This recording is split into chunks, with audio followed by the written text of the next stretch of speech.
그러므로 성령이 이르신 바와 같이 오늘 너희가 그의 음성을 듣거든 광야에서 시험하던 날에 거역하던 것 같이 너희 마음을 완고하게 하지 말라. 거기서 너희 열조가 나를 시험하여 증험하고 40년 동안 나의 행사를 보았느니라. 그러므로 내가 이 세대에게 노하여 이르기를 그들이 항상 마음이 미혹되어 내 길을 알지 못하는도다 하였고, 내가 노하여 맹세한 바와 같이 그들은 내 안식에 들어오지 못하리라 하였다 하였느니라. 형제들아, 너희는 삼가 혹 너희 중에 누가 믿지 아니하는 악한 마음을 품고 살아계신 하나님에게서 떨어질까 조심할 것이요, 오직 오늘이라 일컫는 동안에 매일 피차 권면하여 너희 중에 누구든지 죄의 유혹으로 완고하게 되지 않도록 하라. 우리가 시작할 때 확신한 것을 끝까지 견고히 잡고 있으면 그리스도와 함께 참여한 자가 되리라. 아멘.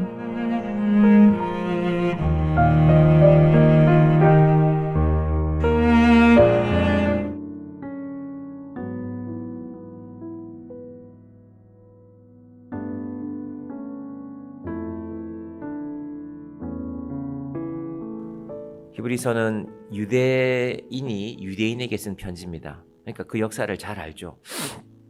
한국말을 좀 배웠다고 해서 한국말을 조금 배웠다고 해서 우리 역사를 잘 모를 수도 있거든요. 그래서 임진왜란이 뭔지도 모르고 혹은 일본이 우리를 지배했다는 것들도 모르고 그저 한국이라는 나라를 한국어를 알아서 한국을 찾아오는 사람도 있습니다. 그런데 바라보는 시각이 다르지요. 그래서 역사를 아는 것이 중요합니다. 히브리서는 사실은 유대인들의 역사를 잘 알아야 그 얘기 하는구나 하고 깨달을 수 있습니다. 오늘은 이 히브리서 기자가 무슨 얘기를 꺼내냐 하면은 마음을 완고하게 하지 말라고 하면서 애굽에서 나올 때, 출애굽할 때 도대체 어떤 일들이 있었는가 하는 것을 쭉 이렇게 역사를 설명하고 있습니다. 자, 먼저 오늘 우리가 9절을 볼 텐데요. 거기서 너희가 9절 보십시오. 나를 시험하고 40년 동안 나를 시험하여 증험하고 40년 동안 나의 행사를 보았느니라. 시험한다는 건 알겠는데 증험은 뭘까? 증거할 때 그 증자입니다. 너희가 나한테 증거를 내놓으라고 했다. 하나님이 우리를 사랑하면 하나님 증거를 좀 내보시오 라는 것이 바로 이 광야에서 있어드립니다. 많이 보여줬거든요. 10가지 기적을 보여줬습니다. 10가지 기적을 보여주고, 원래 이스라엘 백성들은 바로의 말 한마디에 꼼짝도 못하고 노예로서 일하던 사람이었는데 결국은 그 바로가 두 손을 들고 너희들 나가라, 너희가 말하는 그 하나님께로 가라고 했습니다. 그러면 보여줄 만큼 보여준 것 아닙니까? 그런데 하나님의 입장에서 보면 명령한 것을 믿은 것이 아니라, 그래요? 당신이 하나님입니까? 증명 좀 해보세요. 사실은 모세부터 이야기를 했지 않습니까? 나는 아무것도 아닙니다. 하나님의 말씀을 들었지만 나는 아무것도 아닙니다. 나는 말도 못합니다. 정말로 하나님이 우리를 인도하실 거면 증거를 좀 내보아 주십시오. 그럼 사실은 우리는 그러지 않는데요 라고 생각하지만 우리도 사실은 늘 이 무릎 앞에 서 있습니다. 하나님 정말 살아계십니까? 증명을 좀 해보십시오. 하나님 정말 나의 하나님이십니까? 뭘 좀 보여줘 보십시오. 우리 60년대, 70년대, 80년대까지, 90년대까지 한국의 그 많았던 기도원에서 사실은 그 일들이 이루어졌죠. 병원에 가기가 힘든 시절이었으니까 아프면 기도원에 가시는 분들이 많았죠. 기도원에서 간절하게 기도하는 가운데 병의 치유를 입은 분들도 많습니다. 사실은 신학교에도 그런 분들이 많이 옵니다. 제가 2000년도에 신학교에 들어갔거든요.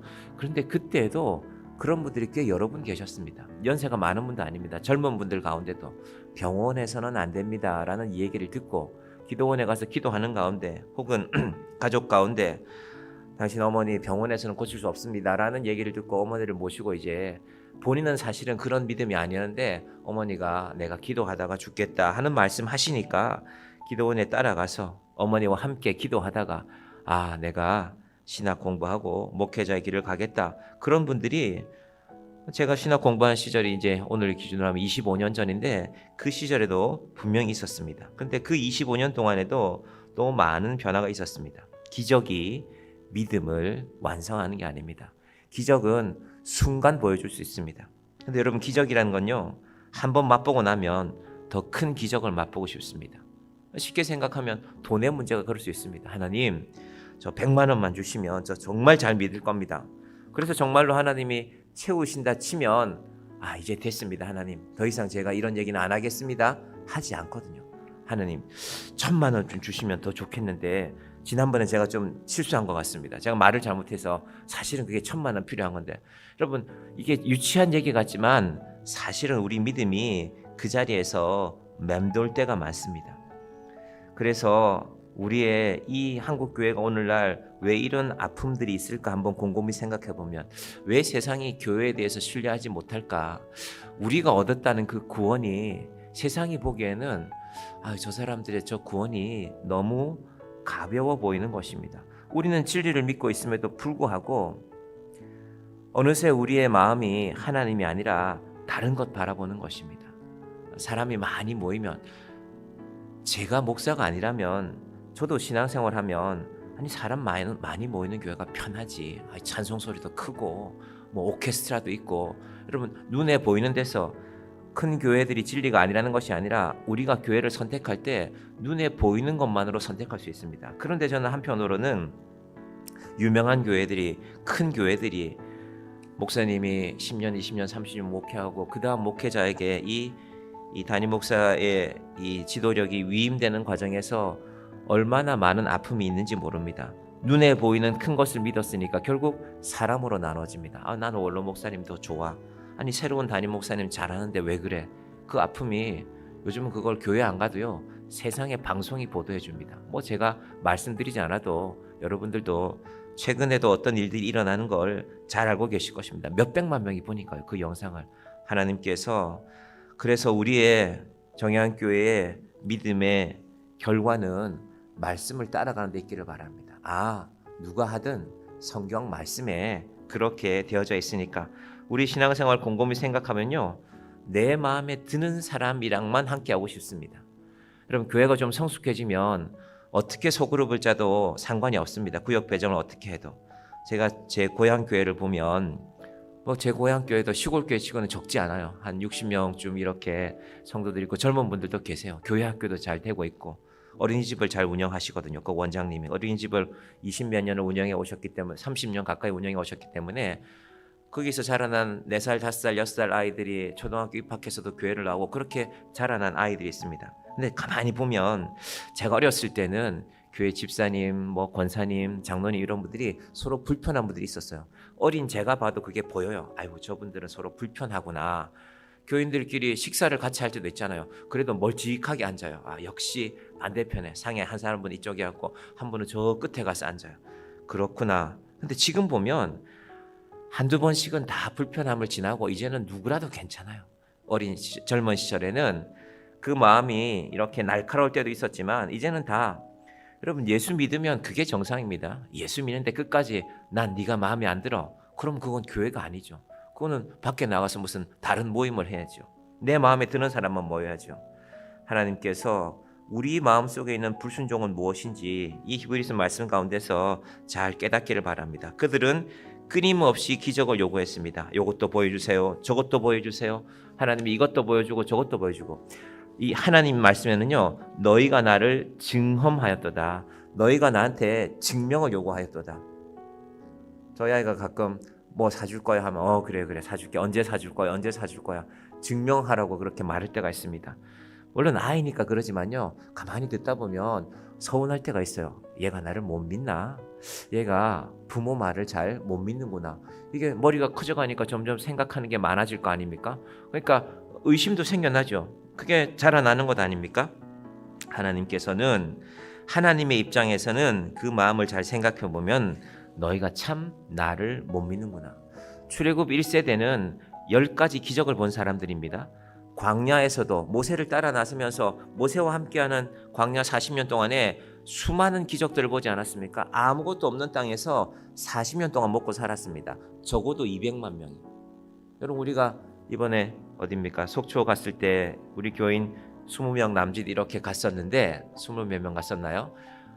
그 20명 데리고 우리가 사실은 다 준비가 돼 있었어요. 버스도 대절하고 식당은 어디다 정해놓고 다 정해놨는데요. 그 짧은 여정을 한번 다녀오는 게 만만치 않습니다. 그런데 200만 명이 40년 동안 잘 살았지만요, 그 마음에 불순종이 있었습니다.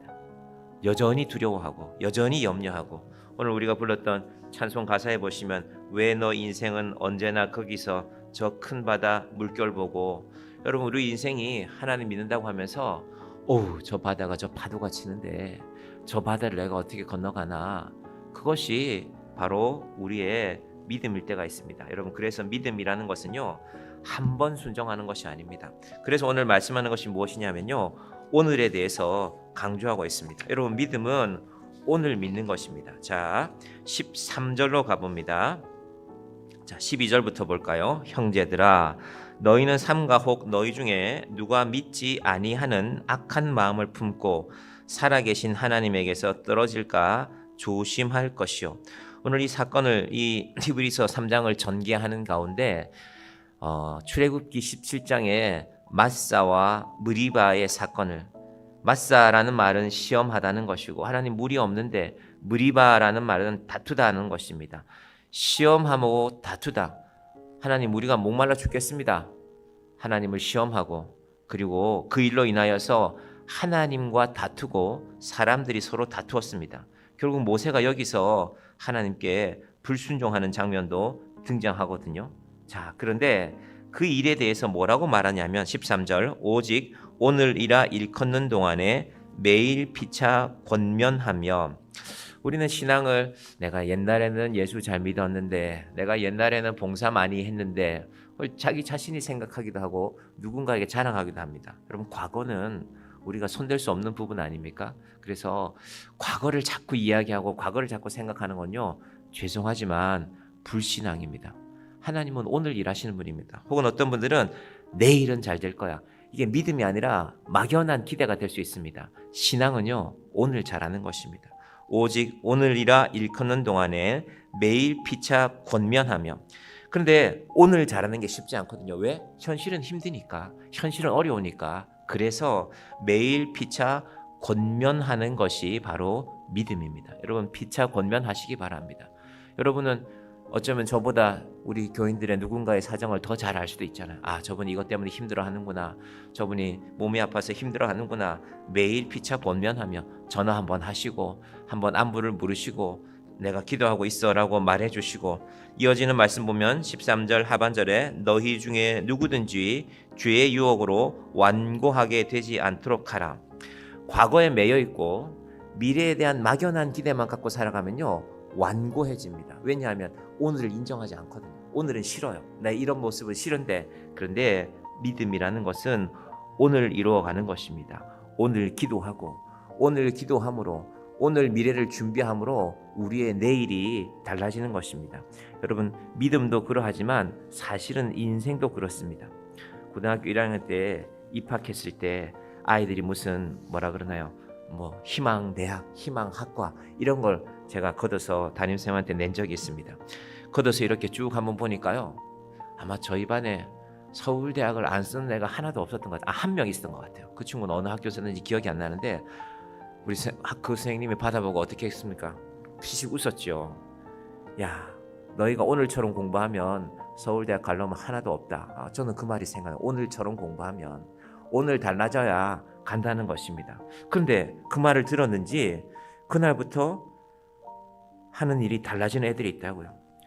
꾸준하고 성실하고 공부를 잘 못하던 아이였는데 오늘이 달라지니까 결국은 내일이 달라지더라고요. 이제 그 친구들이 50대 중반이 됐으니까 가끔 어때 신문에 조그맣게 이름이 나요. 뭐 서울시에서 무슨 국장을 한다.